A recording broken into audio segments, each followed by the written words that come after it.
Après, hier, le constat du très grand média britannique, le Times, il s'agit là un regard critique du média américain qu'on appelle CNN sur la situation très déplorable en faveur de la Russie, en défaveur de l'Ukraine.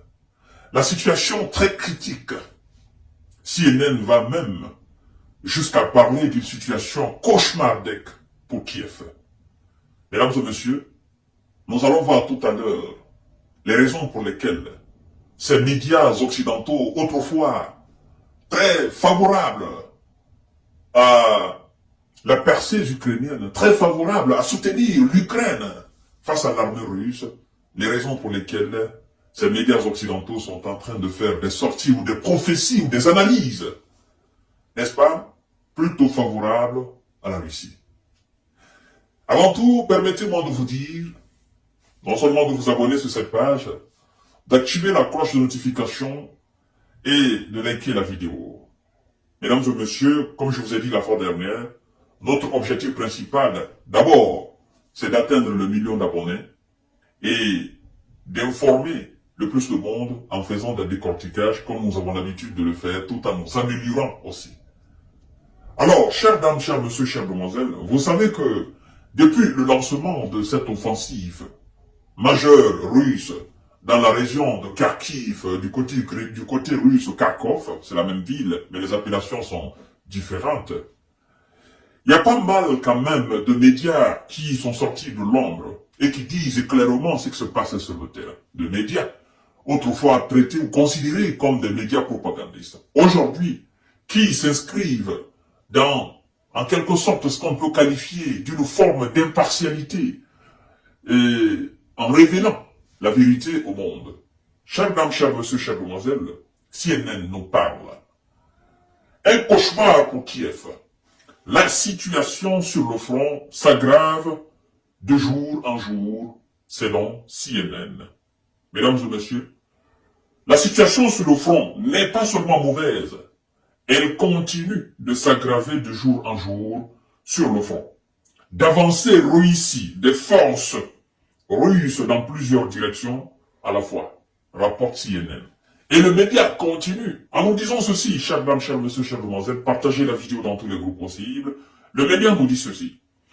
Les troupes russes progressent avec succès sur l'axe de Kharkov, occupant des zones peuplées, probablement au rythme le plus rapide depuis les premiers jours de l'opération spéciale.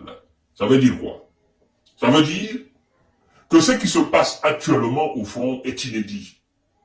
Et que personne, ni même du côté russe, encore moins du côté ukrainien, n'avait constaté une avancée aussi rapide, un rythme très intense, depuis le début de l'opération spéciale militaire. Ça explique l'affaiblissement des troupes ukrainiennes, ça explique l'inefficacité des troupes ukrainiennes, ça explique l'inexistence même, n'est-ce pas, de défense qu'elle soit aérienne ou terrestre. Ça explique le nombre d'effectifs moyens face au nombre pléthore, n'est-ce pas, de forces russes qui sont actuellement dans une forme sans précédent.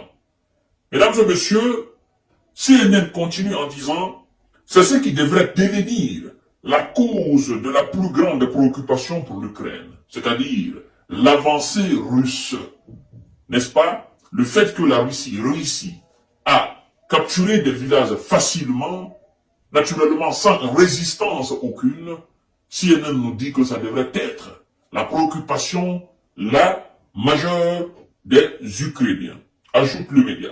De plus, la Russie a fait aussi des progrès sur d'autres axes, obligeant l'armée ukrainienne à se retirer de leur position. Vous voyez, CNN se base sur des analyses, n'est-ce pas, de hauts responsables de l'armée américaine qui, naturellement, parlent dans l'ombre.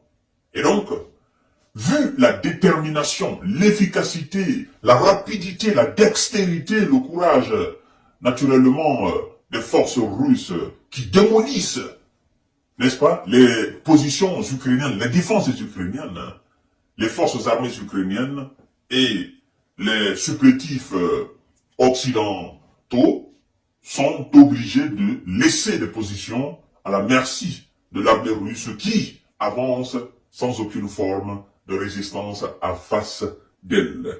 Alors, CNN nous dit ceci. Le média admet qu'un nouveau retrait entraînerait la perte de tous les territoires de la République populaire de Donbass qui sont pour le moment contrôlés par les forces armées ukrainiennes. Ça veut dire quoi? Si l'avancée russe continue comme ça là, si les Ukrainiens continuent de battre en retrait comme ils ont l'habitude de dire, nous laissons des positions, c'est pour des retraits stratégiques, c'est pour des tactiques militaires, nous reculons. Si ils continuent comme ça à reculer, l'Occident et l'Ukraine finiront par perdre la République populaire de Donbass, c'est-à-dire tout le territoire de la République populaire de Donbass, bien que une partie soit actuellement sous le contrôle de, n'est-ce pas, de l'Ukraine et ses supplétifs occidentaux. Alors, chers dames, chers messieurs, chères demoiselles, partagez la vidéo dans tous les groupes possibles. Citant des analyses militaires, Le Monde, le média français, écrit de son côté que les nouvelles aides militaires américaines ne suffiront pas à l'Ukraine pour changer l'équilibre des forces à court terme. Naturellement que il y a eu des spécialistes, même des officiers au niveau américain qui ont déclaré clairement, vous avez entendu la fois dernière, cet ex-agent secret du renseignement américain, qui a dit clairement que les aides, les 61 milliards de dollars, l'équivalent, c'est-à-dire le matériel acheté par cet argent, ne suffira pas pour dérussifier l'Ukraine. Et ne suffira même pas pour arrêter l'avancée des forces armées russes sur le terrain. Ça veut dire quoi? Ça veut dire tout simplement que l'Amérique doit faire plus que de donner de l'argent ou plus que d'envoyer des équipements militaires sur le terrain. L'Amérique sera dans l'obligation d'envoyer ses forces armées américaines sur le terrain. Parce que même si l'Amérique venait à former des Ukrainiens, toute la population ukrainienne, et l'Amérique venait à mettre à la disposition de cette force ukrainienne tout l'équipement militaire américain, hormis les armes nucléaires, la probabilité qu'il fasse une victoire majeure sur le terrain, ou la probabilité qu'il repousse les Russes jusqu'à la frontière de Crimée, cette probabilité, elle est faible. Elle n'existe même pas. Parce que, en réalité, lorsque vous êtes face à des expérimentés, vous êtes face à des hommes déterminés qui ont le plus de moyens et qui ont des objectifs très bien fixés et que vous êtes nouvellement formés, vous manquez d'expérience, on vous a ramassé de gauche à droite pour venir défendre je ne sais quel territoire encore, naturellement, vous êtes démoralisé rapidement par cette force inégalée qui se trouve en face de vous. C'est ce qui se passe. C'est-à-dire qu'actuellement, les soldats ukrainiens et leurs supplétifs occidentaux, ils sont démoralisés. Démoralisés par les nombreux succès de l'armée russe. Démoralisés par l'avancée des Russes. Démoralisés par les armes utilisées par la Russie. Démoralisés parce qu'ils savent qu'ils n'ont aucune chance de l'emporter. Démoralisés parce que eux-mêmes, ils savent qu'ils n'ont pas la capacité d'arrêter cette force-là. Démoralisés parce qu'ils sont en train de perdre leur position. Démoralisés parce qu'ils encaissent des défaites chaque jour qui passe. Démoralisés parce que la Russie avance.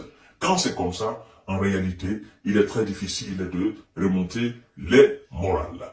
Alors, chères dames, chers messieurs, chères demoiselles, les médias classiques occidentaux sont en train de lâcher M. Zelensky, tout comme les responsables politiques des différents pays qui, autrefois, étaient des soutiens indéfectibles, des soutiens infaillibles, n'est-ce pas, à l'Ukraine, afin qu'elle puisse l'emporter face à la Russie.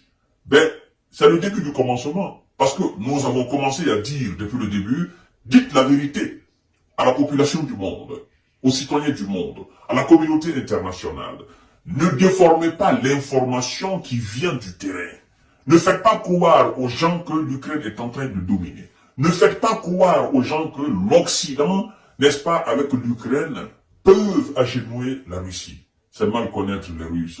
Ne faites pas croire que l'armée russe est une armée en lambeaux. Ne faites pas croire au monde entier que la Russie est en train de subir des pertes colossales. Parce que c'est le jour que l'ours va se réveiller, ça sera fatal. Et c'est ce qu'on est en train d'assister là. Et ce sont ces mêmes médias, n'est-ce pas, qui soutenaient l'Ukraine, qui sont en train maintenant de faire des analyses en défaveur de l'Ukraine. Et qui sont en train de révéler la vérité au final. On se dit, ben écoutez, il est trop tard. Parce que même si vous faites cela, la probabilité pour que les gens, n'est-ce pas, vous accordent encore du crédit, elle est faible. Parce qu'aujourd'hui, vous êtes obligé de dire la vérité. Vous ne pouvez pas mentir, vous ne pouvez pas transformer la vérité. Parce que les Russes, ils montrent toutes les images et toutes les vidéos de leur avancée. Donc il est très difficile en ce moment de mentir aux gens. C'est pourquoi ces médias, que ce soit le Times, que ce soit New York Times, que ce soit CNN, que ce soit quoi encore, sont aujourd'hui dans une attitude de sortir la vérité du terrain. Pas leur vérité, mais la vérité du terrain. C'est la vérité du terrain qui domine actuellement. Mesdames et messieurs, à tout à l'heure pour notre série d'informations de décortiquage. Partagez la vidéo dans tous les groupes possibles. Abonnez-vous sur cette page. Mais aussi, abonnez-vous sur ma chaîne YouTube. Ma chaîne YouTube, Kanté J Visionnaire le vrai. Ça se passe là-bas aussi, ça se passe ici. L'objectif, c'est le 1 million d'abonnés. Merci beaucoup. Je vous souhaite une excellente fin de journée. À tout à l'heure.